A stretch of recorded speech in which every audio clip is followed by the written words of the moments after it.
সৰকাৰ হব লাগিব তেতিয়াহে মুখ্যমন্ত্ৰী হব। মই যি শুনি আছো ভূপেন বৰা ডাঙৰীয়া সমষ্টি বদলাইছে, মই যি শুনি আছো লুৰিণজ্যোতি গগৈ ডাঙৰীয়া সমষ্টি বদলাব। গতিকে তেওঁলোকৰ নিজৰ জিকাৰে ঠিক নাই। নিজৰ যদি জিকা ঠিক থাকে সমষ্টি বদলাই ফুৰে নেকি? গতিকে তেওঁলোকৰ নিজৰ জিকাৰ ঠিক নাই, ক'ত চৰকাৰ হ'ব? এইবিলাক আকাশত চাং পতা কথা। আমি ৰাইজৰ কাম কৰিছোঁ, ৰাইজক সুশাসন দিছোঁ, আমি আকৌ চৰকাৰ বনাম, হিমন্ত বিশ্ব শৰ্মা ডাঙৰীয়া আকৌ মুখ্যমন্ত্ৰী হ'ব। মই ভাবোঁ যে কোনোবা জ্যোতিষীয়ে ক'লে নেকি চাগে, তেওঁলোকে চাগে এই বিৰোধীৰ ঐক্যমঞ্চে নেকি এটা ইলেকশ্যন জিকিব পৰা নাই, চব ইলেকশ্যন হাৰিছে। গতিকে সেইটো জ্যোতিষীৰ মতে বদলাইছে। নাম যিয়ে নহওক তেওঁলোকক ৰক্ষা কৰিব নোৱাৰে, মানুহে আমাক ৰক্ষা কৰিব। উপনিৰ্বাচনত ভগৱানৰ আশীৰ্বাদত আমি 5টা সমষ্টিতে জিকিম। এইটোৱে মুখ্যমন্ত্ৰী বা বিজেপি চৰকাৰখনৰ অক্ষমতাটোক প্ৰমাণ কৰে। এই সময়ত দেশৰ প্ৰধানমন্ত্ৰীয়ে কৈছে যে যিবোৰ আবণ্টিত ধন এইবোৰ উৎপাদনশীলতা নথকা ক্ষেত্ৰসমূহত প্ৰয়োগ কৰিব নালাগে। কিন্তু তাৰ বিপৰীতে আমি দেখিছোঁ যে অসমৰ মুখ্যমন্ত্ৰীয়ে কেৱল মাত্ৰ নিৰ্বাচনত জয়লাভ কৰিবৰ কাৰণে, ভোট কিনিবৰ কাৰণে, ভোটাৰক আকৰ্ষিত কৰিবৰ কাৰণে এই ধনসমূহ তেওঁলোকে এনেকুৱা ধৰণৰ উৎপাদনশীলতা নথকা কামত ব্যৱহাৰ কৰিছে। গতিকে আমি এই গোটেই ব্যৰ্থতা নিজে স্বীকাৰ কৰি মুখ্যমন্ত্ৰীক আহ্বান জনাইছোঁ, তেওঁ স্ব ইচ্ছাই যাতে মুখ্যমন্ত্ৰীৰ পদৰ পৰা তেওঁ নিজে পদত্যাগ কৰে। কংগ্ৰেছ নেত্ৰী মীৰা বৰঠাকুৰৰ মতে মুখ্যমন্ত্ৰী হিমন্ত বিশ্ব শৰ্মাৰ চৰকাৰ স্বাধীনোত্তৰ কালৰ আটাইতকৈ ধৰুৱা চৰকাৰ। স্বাধীনতাৰ পিছত ইমান ধৰুৱা মুখ্যমন্ত্ৰী, অসমৰ ৰাইজক ইমান ধাৰত পুত খোৱা মুখ্যমন্ত্ৰী মই কিন্তু পঢ়িবলৈও পোৱা নাই, শুনিবলৈও পোৱা নাই, দেখাও নাই। ব্যৰ্থ হৈছে। ইয়াৰ পৰা হাৰিয়ানাত গৈ আপুনি কৈছে 500 টকাত গেছৰ চিলিণ্ডাৰ দিব, ইমান মিছা।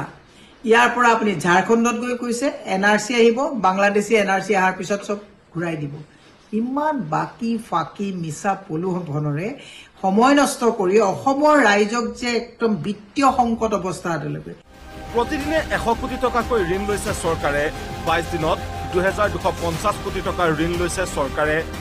ব্যাপক হাৰত ঋণ লৈ এইদৰে ৰাজ্যবাসীক জুৰুলা কৰিছে বুলি হিমন্ত বিশ্ব শৰ্মাৰ চৰকাৰৰ বিৰুদ্ধে গুৰুতৰ অভিযোগ APCCৰ সভাপতি ভূপেন বৰাৰ। আপোনালোকে শুনি আচৰিত হ'ব যে যোৱা 22 দিনত 17 ছেপ্টেম্বৰৰ পৰা এই 8 অক্টোবৰৰ ভিতৰত হিমন্ত বিশ্ব শৰ্মা চৰকাৰে 2250 কোটি টকা ধাৰলৈ লৈছে। 22 ডেজত 2250 ক্ৰ'ৰ্ছ লোন লৈছে। আমি 47 চনৰ পৰা 16 চনলৈকে যিমান ধাৰ লৈছিলোঁ 41,000 ক্ৰ'ৰ্ছ, আৰু হিমন্ত বিশ্ব শৰ্মা চৰকাৰে এতিয়া 3 বছৰ 47,000 ক্ৰ'ৰ্ছ ধাৰ লৈছে। ভোট আহৰণৰ লক্ষ্যৰে হিতাধিকাৰীক টকা বিলাই ৰাজকোষ উদং কৰিছে বুলি সমালোচনা AIDFৰ বিধায়ক আমিনুল ইছলামৰ। এই কথাবিলাকৰ জৰিয়তে এটা কথা স্পষ্ট হৈ গৈছে যে অসম চৰকাৰে অৰ্থনৈতিক দুৰৱস্থা বা বেংক্ৰাপচি হৈছে, বেংক্ৰাপচি হ'ব গৈ আছে, দেউলীয়া হ'ব গৈছে, তাৰ এটা স্পষ্ট উমান আমি পাইছোঁ। যদিও চৰকাৰে ঋণ কৰি বিভিন্ন দিনৰ পৰা এইটো জোৰা মাৰাৰ চেষ্টা কৰিছে, কিন্তু ঋণ কৰি কিমান দিন জোৰা মাৰিব পাৰিব?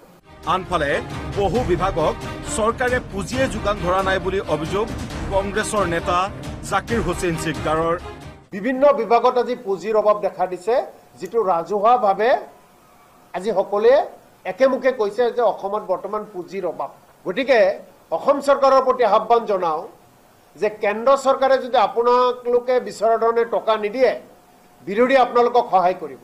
ৰাজ্য চৰকাৰৰ লগত আমাৰ দলৰ নেতৃবৰ্গ কেন্দ্ৰীয় চৰকাৰৰ ওচৰলৈ যাব, প্ৰধানমন্ত্ৰীৰ ওচৰলৈ যাব, অসমৰ স্বাৰ্থত কিয় আমাক পুঁজি নিদিয়ে। আচলতে ৰাজ্যৰ বিত্তীয় পৰিস্থিতি হিমন্ত বিশ্ব শৰ্মাৰ চৰকাৰে নিয়ন্ত্ৰণ কৰিব পৰা নাই বুলি কটাক্ষ আপৰ নেতা ভৱেন চৌধুৰীৰ। অসম চৰকাৰৰ যি আৰ্থিক সংকট, সেই সংকট আজি যি প্ৰকট হৈ উঠিছে, বিভিন্ন যি ডিপাৰ্টমেণ্টক যি তেওঁলোকৰ ধনসমূহ ঘূৰাই দিবলৈ দিছে, তাকো সুথ চৰকাৰী বস্তু সুথ ঘূৰাই দিবলৈ দিছে, এইটো বিত্তীয় যে সংকট যে গভীৰত আছে অসমত, এইটো এটা প্ৰমাণ। এইদৰে শনিবাৰে বিৰোধীয়ে আক্ৰমণৰ লক্ষ্য কৰি লোৱা দেখা গ'ল শাসকীয় দল বিজেপি তথা মুখ্যমন্ত্ৰী ডক্টৰ হিমন্ত বিশ্ব শৰ্মাক। আনহাতে বিৰোধীৰ এই আক্ৰমণাত্মক ৰূপৰ বিপৰীতে সম্পূৰ্ণ নীৰৱতা অৱলম্বন কৰিছে শাসকীয় পক্ষই। উল্লেখ্য যে শুকুৰবাৰে বিত্ত বিভাগে প্ৰকাশ কৰা BB47/2023/78 নম্বৰৰ জাননীত আয়ুক্ত সচিব জয়ন্ত নাৰ্লিকাৰে উল্লেখ কৰিছে অসম কোষাগাৰৰ বিধি 2017 নিয়ম 77 অনুসৰি চৰকাৰে মুকলি কৰি দিয়া পুঁজি অযথা কোনো বেংক একাউণ্টত জমা হৈ থাকিব নোৱাৰিব।